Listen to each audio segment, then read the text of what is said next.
I don't like anything about you, Mother. We want to live with our family alone, so get out. I was dumbfounded by these words suddenly hurled at me by my eldest son's wife. The same words that were said when I had to leave my parents' home alone. Now the anger surged in me at the thought of being driven out of this home as well.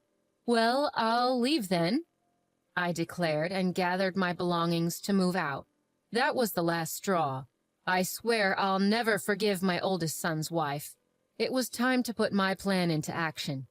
As a result, my daughter-in-law, my name is Sandra Clark, and I am turning 61 this year. Though I'm technically retired, I'm fortunate enough to still be working. Even though I'm still working, it's not like I'm going to the office every day. I drop in occasionally and attend meetings.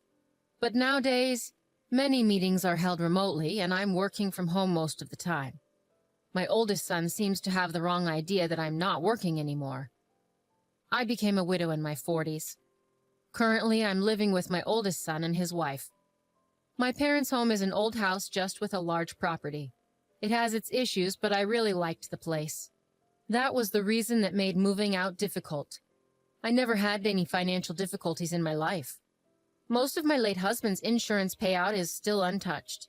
It's a lifestyle where there is no need to worry about my twilight years. Even though it seems like I'm leading a carefree life, I do have some worries. It's my oldest son's wife. Jessica, my son's wife, has a strong-willed personality and often clashes with me. This isn't something that just started recently. It started when she came to announce, "We're getting married." I can't forget the outfit she wore when she first came to introduce herself. She showed up in a tracksuit that she might have worn in high school. She said she wanted me to see her without any pretense, but I think it's an unthinkable act from a common-sense perspective. It might be too much to call it sophistry, but anyway, she's very argumentative. And on top of that, she's very articulate, which makes things difficult. I wondered why my oldest son chose her as his marriage partner. I found out later that Jessica was the one who approached my son. She may be outrageous, but she is beautiful. I think my naive and somewhat sheltered son was smitten by her. Even after they decided to get married, it was always the same story with her. If you put it kindly, she's not pretentious. If you put it harshly, she seems to lack common sense in her behavior. I really wanted to oppose their marriage, but I told myself that it's the marriage my son wished for and kept my patience. The result is what's happening now. My son didn't want to leave me alone in our family home, so he insisted we live together after the wedding. I had initially thought that Jessica would oppose, but it turned out that Jessica was also in favor of living together. The reason became clear shortly after we started living together. Jessica, however, never did the house chores and left everything to me. Cleaning, laundry, meal preparation, she left everything up to me. What's more, she was a full-time housewife. She quit the company she had been working for at the time of the marriage. Even though I don't have to go to work every day, I work remotely, so I have less free time than her. When I'm facing the computer for my job, Jessica would make comments belittling me, saying, "I'm just playing around." I used to brush it off with a laugh as it was too troublesome to argue every time.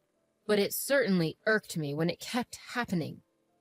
"Jessica, you seem to have quite a bit of spare time. Could you help with the cleaning?" I tried asking this to Jessica, who was idly watching a TV drama. Jessica made a deeply disgusted face. She sighed exaggeratedly and said to me, "The reason I don't do housework is for your sake, Mother. Why don't you understand? It's sad that you can't appreciate my thoughtfulness." She brandished her unique theory and blamed me. According to Jessica, if she does the housework, it would deprive me of my only job. She says that if that happens, seniors become sedentary, which is unhealthy, and there's also a concern about dementia due to lack of stimulation. In other words, Jessica apparently lets me do the housework.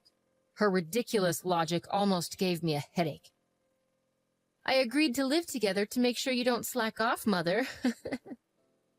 I was speechless and dumbfounded when she said that with a half smile. I really regret starting to live together.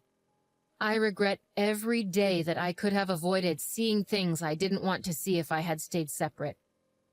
Doing housework while being watched by Jessica every day is nothing but agony. Reaching my limit, I decided to talk to my eldest son. It wasn't to complain about Jessica. I decided to move to an apartment where I could live alone. The house we're currently living in is old and has many level differences. I had hurt my back last year due to my age and deterioration, and there were many hard points for me. I talked to my son about the difficulty of living in this house, and I moved to an apartment. I felt like I had been driven out by Jessica, but I do not regret leaving. The new apartment is a rental. I thought it might be a bit too big for living alone, but I contracted for a room large enough for my grandchildren to stay over in the future. I had the interior customized to my taste, and my own castle was complete. But my joy was short-lived as Jessica began to come over every day and stay until night. The new apartment is really nice. Isn't it too big for you, Mother?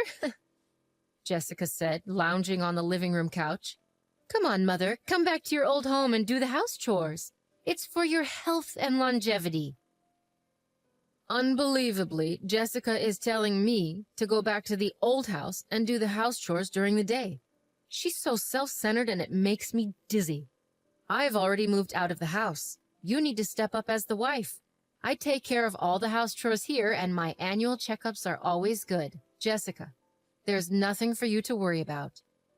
Jessica turned her head away, snubbing my words. She intended to pretend she didn't hear them. She always ignored anything inconvenient. That was her usual strategy. Even after that, Jessica came over to my apartment every day. Just the other day, she said, "It's too much hassle to go back," and ended up staying the night. My parents' home and this apartment are about a 15-minute walk apart. It was my eldest son who suggested I live near my parents' home because he was worried. His concern made me a little sad to leave the house. One day, when I had been out on a rare business-related outing, I returned in the evening to a surprise. To my disbelief, Jessica had let herself into my apartment. It seemed she had used the spare key I had given to my son without telling her. Welcome back," she said, lying on the floor in front of the TV, not even bothering to get up. "Jessica, that spare key is meant to be used in emergencies, not for you to let yourself in when I'm not home." I felt uncomfortable knowing that she'd been in my apartment while I was away. I replied, and for the first time I sternly told her so. She seemed taken aback, since she was used to my normally quick-to-forget anger. She shot me an annoyed look, but I stared right back. "You really are a stingy mother-in-law. I can't stand that about you." Jessica began yelling at me. "I can't stand anything about you, even this apartment. We're a family, so you should leave." With that, she tried to usher me out the front door. It seemed she couldn't stand the thought of me living in this apartment. She was upset that they were living in the old house while I was here, saying it was unfair. "The rent for this place is being paid by James, isn't it? It wouldn't be strange for us, his family, to live here. That's what living beyond your means means." It seemed Jessica thought my son was paying the rent for the apartment. That explained why she was always showing up here. In her mind, the apartment should have been a place for her family to live. "All right, I will leave," I retorted, staring her down. I agreed to move my belongings out within 3 days. Jessica seemed skeptical, demanding I call a moving company in front of her.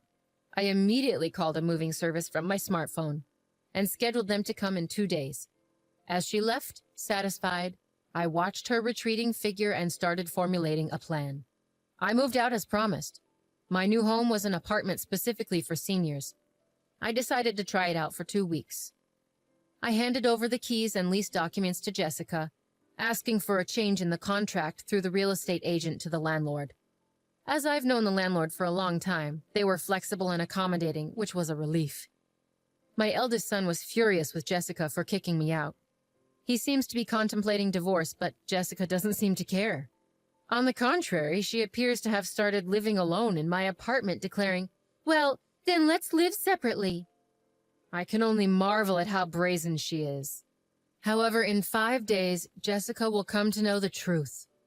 While I was working remotely, my phone began ringing repeatedly. The caller was Jessica. I had been anticipating this, so I had a recorder ready to record the conversation. I pressed the record button on the recorder and then answered the call. "Excuse me, Mother. What's the deal with the rent for this apartment? Why do I have to pay it? This isn't right." As soon as I picked up the phone, Jessica started ranting. I could tell that she was flustered. "Oh, but Jessica, aren't you the current leaseholder? It's only right that you should pay. Is there a problem?" I deliberately spoke in a calm and leisurely tone to irritate Jessica. The flustered Jessica seemed to become even more agitated. "But didn't James used to pay the rent here? We're not even divorced yet, so shouldn't James pay it?" When Jessica told my eldest son about the rent issue, he told her that I knew the truth and that she should call me. In reality, there was never a time when my eldest son paid the rent. In fact, I had been financially assisting him. After retiring from my job, I stayed on at the company as a consultant. In addition to that, I have been working as an advisor in the industry, providing advice when requested and earning a decent salary. With my proven track record, I earned far more than my eldest son. I had been secretly helping my son as he was struggling due to Jessica's extravagant spending habits. "So, it's a misunderstanding on your part, Jessica. Originally, I was the one paying the rent for that place. I didn't make James pay a dime." Jessica, who had been hoping to enjoy living separately in the new apartment, seemed shocked and taken aback. Jessica only said what she wanted to say before hanging up the phone. I immediately contacted my eldest son and let him listen to the recorded conversation. "I've been putting up with it for a while too, but I'm at my limit. You feel the same, right? I'm aware that my son is worn out from repaying the debts that Jessica has accumulated. No matter how grown up my son may be, as a parent, I can't help but lend a hand. Even if people say I'm too soft, I believe it's natural as a parent." My son replied in a small voice, "I'll divorce her. I'm tired too." "Well, follow my instructions then." I told my son my plan and gave him instructions.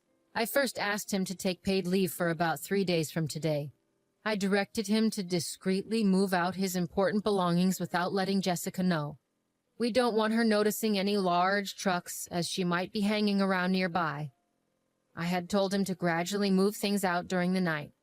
The location where the important belongings were moved was somewhere Jessica was unaware of.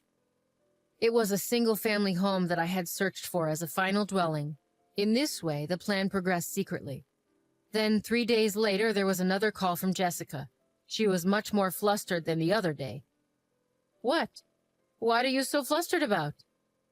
Just like the other day, I dealt with her in a deliberately relaxed tone.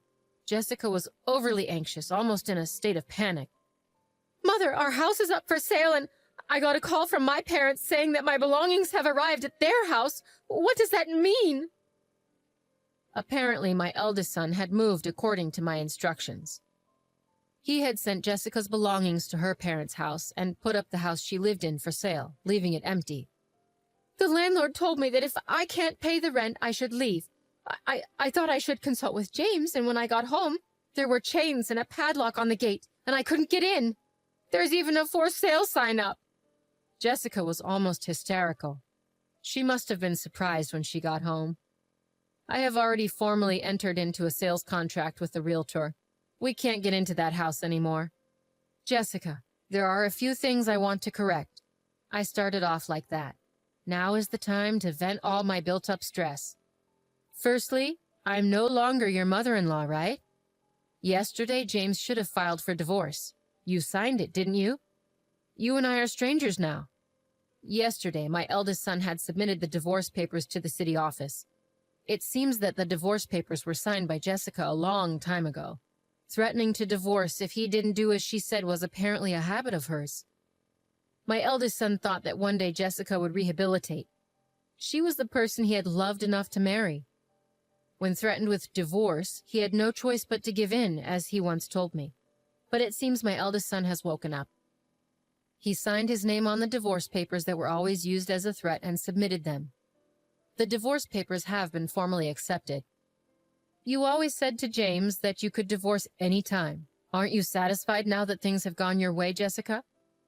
On the other side of the phone, I sensed Jessica holding her breath. She wanted to retort, but couldn't find the words. She must be feeling frustrated. Besides, I'm worried about you. After divorce, you can't continue to live in that apartment without working, can you? And moving costs money too. It's tough. How did you even manage to pay this amount? I can't believe it. Jessica didn't hide her anger anymore. She yelled at me and continued to curse me. She said she married my son because my late husband left an inheritance. However, I manage all of the inheritance and she cannot move a penny of it. She screamed that nothing was going well despite marrying for the sake of repaying debts. Of course, I let my son listen to this conversation as well. If it came to a divorce settlement, the recording is what I was planning to submit as evidence. I thought it was the end, so I patiently waited for Jessica to finish her tantrum. I think she ranted for about 15 minutes with ease. I'm sorry, I've been disowned by my family. I have nowhere to return. Please help me. In the end, she started begging me for help, crying. She had caused her parents much trouble due to her spending and borrowing habits, and they disowned her, she said. Come to think of it, I remember feeling something off at the wedding. It clicked for me. That was what felt odd. Jessica with nowhere to go, nowhere to return. I felt a bit sorry for her, but I decided to view it as a consequence of her actions. Apologizing now won't do much. We're strangers now. There's nothing more to discuss. Good luck with your life from here on. I ended the call with Jessica after saying that. I felt a sense of relief. After our call, Jessica apparently caused a ruckus at my eldest son's workplace. My son told me the situation escalated to the point of calling the police when he got home from work.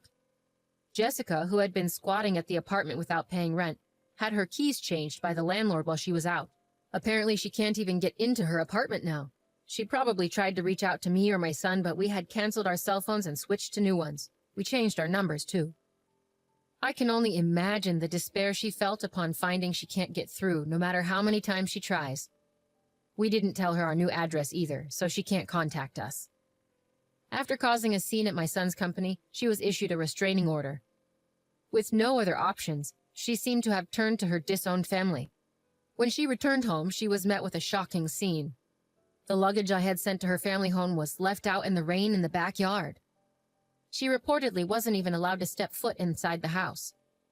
The rent she had not paid for the apartment had been billed to her parents, probably adding fuel to their anger.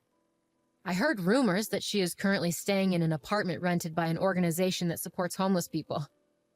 Without the ability to spend as before, she seemed stressed. When I passed her on the street, I was stunned at how much her hair had turned white and how dry her skin looked. She had changed so much, I hardly recognized her at first. It made me realize just how much a change in living conditions can affect a person. I started a new life in the house I purchased with my late husband's inheritance. I bought a duplex so my son could remarry anytime he wanted. For now, my son joins me for dinner, but otherwise he takes care of his own things. I've come to think that this is just the right amount of distance. The money from the sale of my parents' home is saved for future needs. I plan to use it for my son and his future wife when they marry. Of course, I also need to keep some for any future grandchildren. I'm thinking of setting up the English garden I've always wanted in my new home. On days when I don't work, I go out into the garden and take care of the young trees and herbs. This new life filled with hope has become my daily routine.